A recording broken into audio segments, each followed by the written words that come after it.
Salut, c'est Nicolas. Il nous reste 22 jours pour arriver au brevet. C'est parti pour l'exercice.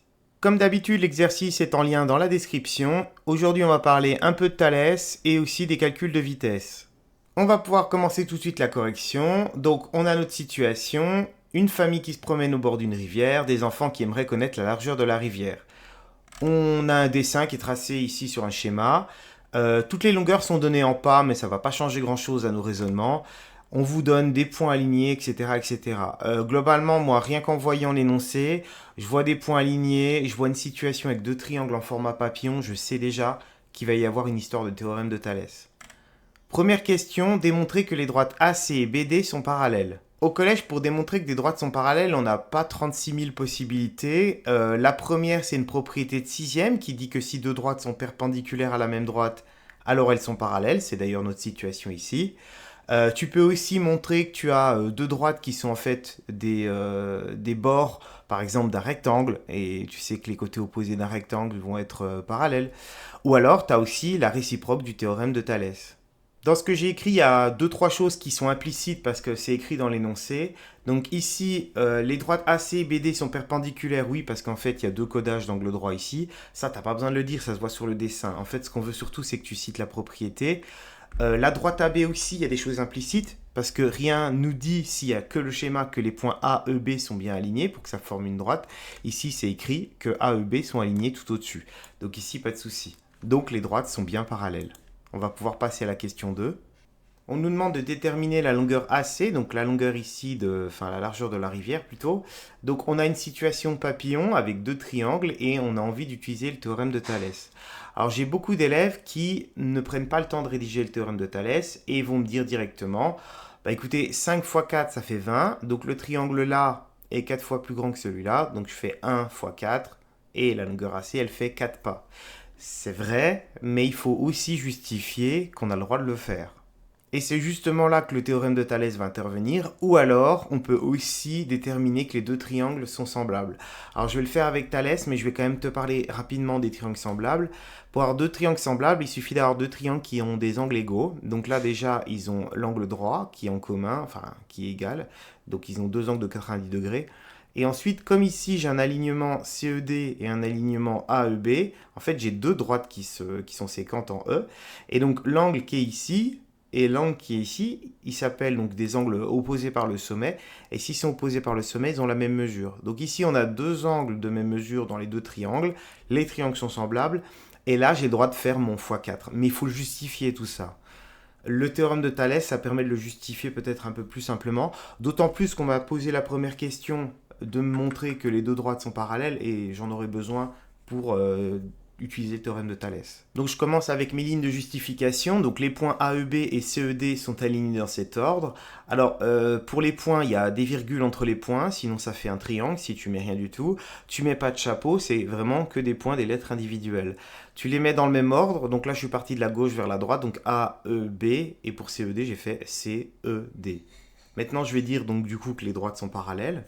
J'écris d'après le théorème de Thalès, et là je vais pouvoir enfin écrire mes trois égalités de rapport, et là j'ai justifié le fait que j'ai le droit de faire cette proportionnalité entre les deux triangles.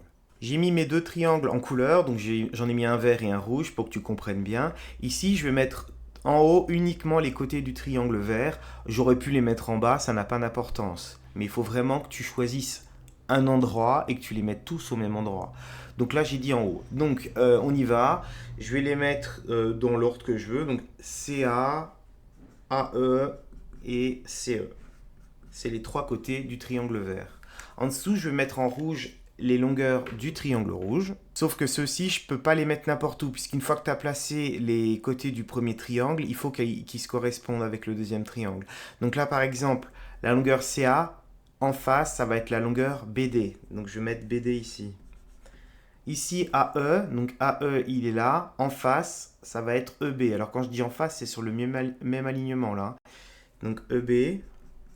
Et puis CE qui est ici, c'est l'hypoténuse. Ça va être l'hypoténuse dans l'autre triangle, ça va être ED. Ensuite, je vais remplacer les valeurs numériques dans ma formule. Comme toujours, il y a un rapport qui va servir à rien. Donc ici, j'en ai pas besoin. Je vais utiliser simplement les deux premiers. Et là, je vais venir faire une règle de 3 pour trouver CA. Donc CA va être égal à 20 fois 1 divisé par 5. Et donc du coup, la largeur de la rivière est de 4 pas. Pour la question 3, j'ai directement reproduit ici un schéma du triangle AEC où j'ai rajouté le 4 pas qu'on a trouvé à la question d'avant. Et donc là, l'objectif, c'est de trouver que la longueur CE fait 13,3 mètres. Alors ici, j'ai un triangle rectangle, je connais deux mesures, je veux la troisième. Évidemment, je vais faire le théorème de Pythagore, puisqu'ici, j'ai un angle droit. On rappelle que le triangle AEC est rectangle en A, même si ça paraît évident. Je précise le théorème que je suis en train d'utiliser, j'oublie pas le P majuscule à Pythagore, et j'oublie pas le H non plus. Mon égalité de Pythagore me dit que l'hypoténuse, donc le plus grand côté ici, c'est CE, celui que je cherche, au carré doit être égal à la somme des deux autres carrés, donc AC au carré et AE au carré. Je vais remplacer par les valeurs. Et maintenant, je vais faire les calculs. J'ai trouvé la valeur de CE au carré. Maintenant, je dois trouver donc CE. Je vais faire la racine carrée de ce nombre. Ça fait 20,39. Je vais arrondir ça à 20,4. Et j'oublie pas qu'ici, j'ai des pas. L'objectif, c'est encore de passer des pas au centimètre, puisqu'on me dit qu'un pas fait 65 cm.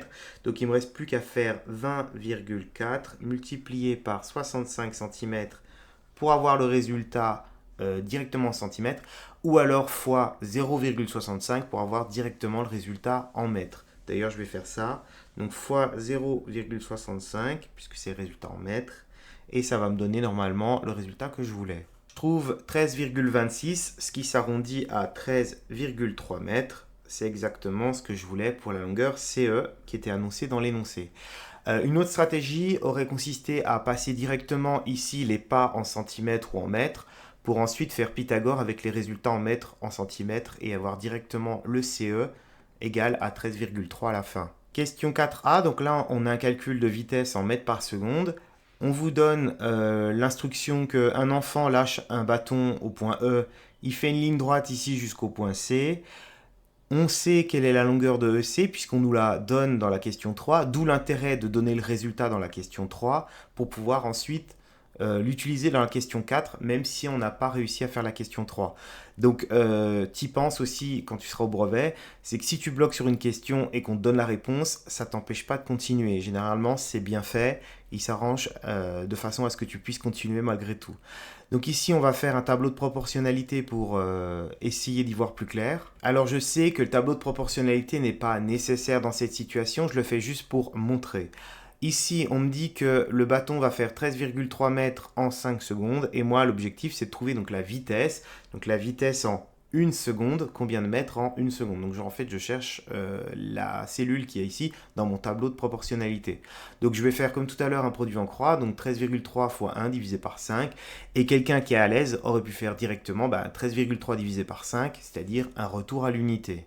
Je trouve une vitesse de 2,66 mètres par seconde en moyenne. Il ne me reste plus qu'à mettre une phrase réponse et à passer à la question 4b. Est-il vrai que le bâton se déplace à une vitesse moyenne inférieure à 10 km par heure? Donc là, on a notre vitesse en mètres par seconde. Il va falloir la mettre en km par heure. Alors tu vas me revoir ici faire un autre tableau de proportionnalité qui n'est pas obligatoire non plus puisqu'il y a plein de façons de faire cette question. Simplement, le fait de faire des tableaux à chaque fois, ça va faire une version standardisée de ces problèmes qu'on peut utiliser à chaque fois, au lieu de faire du bricolage à gauche à droite. Donc là, l'idée, ça va être de prendre les unités les plus petites qui sont à disposition, donc les mètres et les secondes. On va déjà remettre le 2,66 mètres par seconde, donc 2,66 en combien de temps? Une seconde. Et comme on veut une vitesse en kilomètres par heure, ici, je vais commencer par mettre 1 heure en seconde, donc 3600. Ça, c'est un résultat que tu dois connaître. Si tu ne te souviens plus d'où il vient, en fait, ça vient du fait qu'il y a 60 minutes dans 1 heure et 60 secondes dans 1 minute. Donc 60 fois 60, ça fait 3600. Maintenant, on va faire une règle de 3 pour trouver le nombre de mètres en 1 heure. On trouve donc 9576 mètres par heure. Il est important de mettre l'unité, comme ça on sait où on en est, puisqu'on veut des kilomètres par heure. Ici maintenant, il suffit de mettre les mètres en kilomètres. Donc 1 kilomètre, c'est 1000 mètres, c'est-à-dire que c'est 1000 fois plus petit que ça. Donc on va simplement décaler 3 chiffres. Donc 9,576 kilomètres cette fois par heure. Donc on va pouvoir répondre à la question puisqu'on me demandait quelle est la vitesse moyenne, est-ce qu'elle est inférieure à 10 km/h. Donc là on peut dire qu'elle est inférieure à 10 km/h. J'ai écrit ma phrase réponse et j'en ai terminé pour cet exercice. C'est terminé pour aujourd'hui, on se dit à demain pour le jour -21. Bonne chance dans tes révisions, à plus!